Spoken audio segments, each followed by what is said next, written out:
ما په ژوند کې داسې یو کس نه دی چا چې د مور او پلار به احترامي کړي او بیا وروسته یې خیر لیدلی. یعنی تاسو متوجه چې خپل خپلوانو کې چا چې مور او پلار ته به احترامي کړې ده متاسفانه لاس یې بجي کړی خبره یې اندورېدلې الله ورته اولاد ورکړی دی همداسې چې همداسې کار څوک چې مور او پلار سره کړی دی چې څومره هوښیار وي څومره تکړه وي څومره ښایسته وي لیکن بیا هم نه په جامعه کې عزت لري نه قدرت لري او نه مالی امکانات لري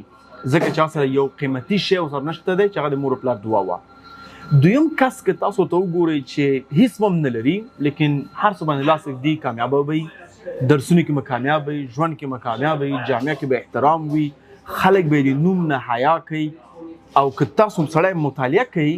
هغه به کېدای شي علمي شخصیت به هم نه یو بل کوم شخصیت به هم نه یو فامیل به هم کوم داسې کوم غټ فامیل نه لیکن بیا هم د هغې یو روب داب شته دی نوم سره یو احترام شته دی او هر څه ته الله په اسانه ورکوي که هغه اولاد دی که هغه دنیا ده او که هغه آخرت دی او خپل په دین باندې هم خوشحاله دی یعنی یو قسم تسکین یو سکون هم لري. شاته دلیل وګورئ چې د دې کس شاته د مور پلار دعا وه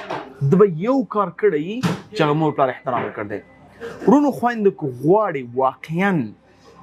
یو ځان ثابت کړي په حیث یو انسان باندې اول خپل خالق وپېژنه او دویم خپل مور او پلار وپېژنه.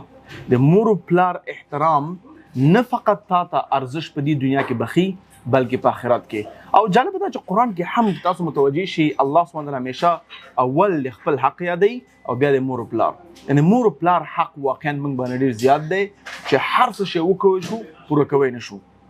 لیکن دا دې معنی هم نه ده چې بعضې مور او پلار ظالمان وي ته قبول کړي نه ته باید د هغوی ظلم هم د شفقت او د ادرس مطابق ورسره مخکې لاړ شي کوم تا ته شریعت اجازه درکوي. لیکن لنډه خبره دا ده که چیرته ته غواړې چې په دنیا کې کامیابه پاتې شي